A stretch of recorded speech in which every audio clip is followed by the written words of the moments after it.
Osun State Governor Adeleke has signed 6 executive orders affirming the reversal of the appointments made by former Governor Oyetola and further sacking some 12,000 workers said to have been illegally employed. The new governor took some tough decisions, including freezing the state's accounts, reversing appointments made by his predecessor, and abolishing the state of Osun appellation. Osun State Governor also sacked 30 permanent secretaries, while chairman of the State Independent Electoral Commission, OSEC, Segun Oladiton, and its members were suspended.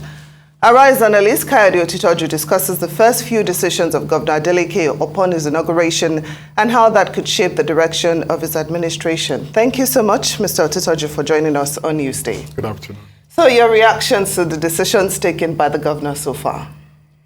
Well, it's a mixed bag of, acceptability and caution. Normally, most governors, once they know they are leaving office, either they belong to the same party or they are being replaced by, opposition party. They tend to create unnecessary, hurdles for the incoming. To have employed over 12,000 people, after you lost election, it means you wanted to create problem because these people must be paid salary. If they are not paid salary, then there will be problem. Then to have hurriedly, inaugurate or put some 3 obas in place within that period of 17th July to date. Why the problem? Why? And one of the obas happened to be the state chairman of APC. That's Owa of Igbajo. Okay? Now, it's been dropped by the governor, and he said they will look into the procedure that brought them to office. Why doing that? Will that man now revert to his former position as chairman of APC in the state? But I think the governor, that's Adeleke, went too far in trying to change everything overnight. Like the name of the state. Like my own state is known as Fountain of Knowledge. That's Ekiti. Osun is known as State of Osun. Maybe patterned after, USA, where people will say State of Florida, State of whatever. Okay?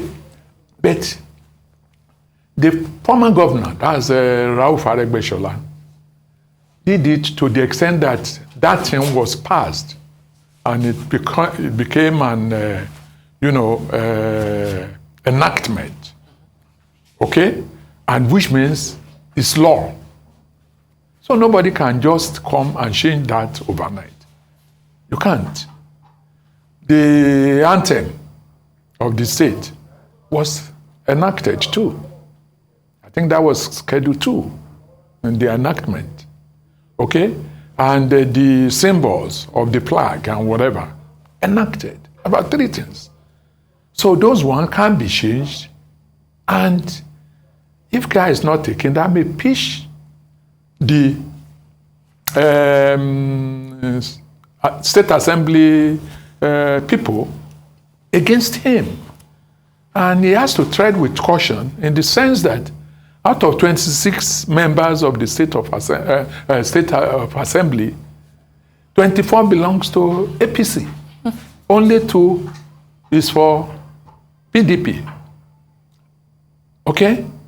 So that we don't start witnessing what we are witnessing now in Ekiti, where within 5 days, 2 speakers emerged. So he has to tread softly. Again, the people that brought him to power was amalgamation of both PDP and Adegbeshola's top. That's we call them top because they are known as the Osun Progressive, TOP, arm of the APC. Were the people who brought him to power. Okay? If he doesn't tread gently or softly, these people may go back to their party, work with the House of Assembly members that 24 still belong to APC and impeach him so that we don't start having this type of problem, at the teething stage of his administration. Well, it seems that you've already answered the question that I was going to ask. I was going to ask about what you thought the blowback would be to all these swift policies. But seeing as impeachment is probably the worst that they can do to him, right now, do you foresee that he will continue with these sweeping changes? Do you see more changes to come? I just know that he will listen, first of all, to his family, because he has an elderly brother, that is apolitical and can advise him. After that, he will listen to his own constituency, which is the party. Okay? So, and the Obas too, because I could remember in one of these programs, I think 3 days after he became governor, I said that actually the body language of both Otitoju of Oshogbo and Oni of Ife was an affirmative, was in support of his emergence. So those people can still talk to him because politics is different from, and again now unleashing thugs everywhere and whatever, as if, thuggery will be the answer. I know in Yoruba land, apart from the family that can talk to you, then there are traditional leaders like Obas, like Oni. They can talk to him so that it's win-win. No, you win some, you lose some. At the end of the day, okay, now you have sacked the chairman of the state ISEC, Osun. You have sacked them together with the members within 2 days. And the rope for the Malu is still in the hands of the House of Assembly members. Well, Mr. Otitoju, talking about the House of Assembly, do you think the makeup is likely to change after the elections in 2023, considering that the sitting governor of the state is from the PDP? Do you think that will affect how people will vote? It will, in the sense that there is always this, what they call it now, effect, bandwagon effect. Whoever, which party controls the state always control the election of other positions, even up to, local government. Even now, they have dissolved the local government, and they asked the senior people, in the ministries or in the councils, okay, that because local government, apart from the elected ones, the real officers that do the day-to-day work, they are supposed to be apolitical. Anybody that comes to power, you exactly. So he has asked the head of such the ministry or council, to take charge. So as it is now, luckily for him, there was a court ruling that sacked the local government chairman. Okay, so it's like if he knows how to play his, then it will be easy for him eventually, if he's still in power till March 2023, it's very likely that he will be able to control the legislative, the local government, and others. But as it were, APC is still very strong in Osun. The rift between Asiwaju and Ogbeni Rauf Aregbesola, I think it's over. So it's very likely that people who are loyal, that's the people of Osun, Osun Progressive, that are loyal to Aregbesola, it's very likely that now they may be with the mainstream of APC. And if that is it is, then in terms of numerical strength, APC may even be more than PDP. But if Adeleke knows how to play the game, his term will be very okay, peaceful, and all embracing. Because when he starts getting his commissioners, I expect him to take some people from the Osun Progressive, the top, that assisted him. Though Aregbesola is saying that actually they are not against the party, that's their APC, but they were against the party, and they pitched tent with PDP to win the election. And once the dividend of democracy comes, you have to get it to people who assisted you.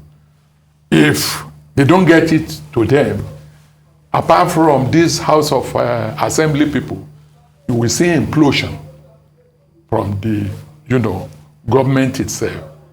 People from Aregbesola, APC, and people from PDP. If they want to make it winner takes all, it will be difficult.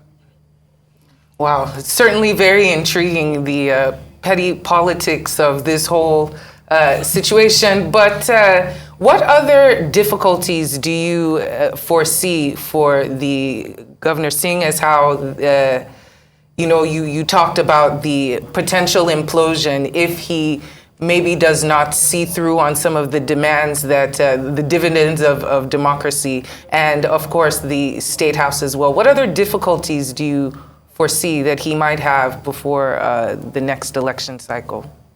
He has to be careful, because he who pays the piper dictates the tone. He is the governor now. He must make sure that both the Amatekun and the thugs know their limit. The thugs can't be fighting Amatekun. Amatekun is created by the region. Okay? Thugs, they have no reckoning in governance. So people who are thugs that assisted in getting you to power, this is the time to tell them that, well, I'm in power now, and the collective effort of all of us, we dictate the type of government and popularity that my government will command among the people. So once that is out and no fighting in the major towns as it was yesterday, people shooting guns and fighting, then there's no much problem. He's a jolly good fellow. He's loved by people, and the family is a big name in Osun or in Nigeria, both in religious circle, and in political circle. Well, just before we let you go, how do you think we can stop this trend, of should I say, governors or outgoing governors laying traps, for their successor, especially if they are from the other political party. A lot of people have said that the appointment of all these 12,000 workers was actually mischievous by the former governor. But, it happens often. So how do we stop that trend in Nigerian politics? I think if people can borrow leave from the succession plan of Lagos State, maybe. That means it will be a one-party state. Is that what you're saying? No, Lagos State has never been one-party state, but there is good succession plan.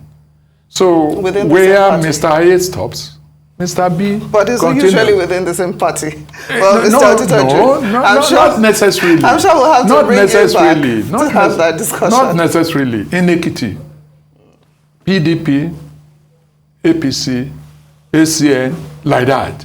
AD. It has been like that. Okay? And the only government that didn't lay trap for successor was the governor of Niyi Adebayo. Gentleman, though he thought he would do second term, but Fayose came in and he left things, in civil way. No acrimony. But when Fayose was leaving, he created this type of thing for Fayemi. Okay? Fayemi is leaving. Even his own nominee that became the governor right now, 3 CDA. CDA means, apart from local government area, we have the CDA, that's Council Development Area. Council Development Area, were created within 1 week of his exit. So, and some salary were not paid. Now the government there is now thinking of how to block the potholes, which means Fayemi left the state without any motorable roads. So the only thing is when there is one Baba Isale or a group or a council that sees to continuity, whoever comes, and so that there, where A stop, B will continue smoothly, seamlessly. Not that all what Oyetola did will now be seen as, inconsequential, and you are starting your own, and who knows whether you will do the 4 years. Wow. And things will just be going yo-yo. Yeah. Well, it seems maturity also comes into play with the succession plan. But Mr. Otitoju, always great to have you in the studio with us. Thank you so much for having this discussion with us.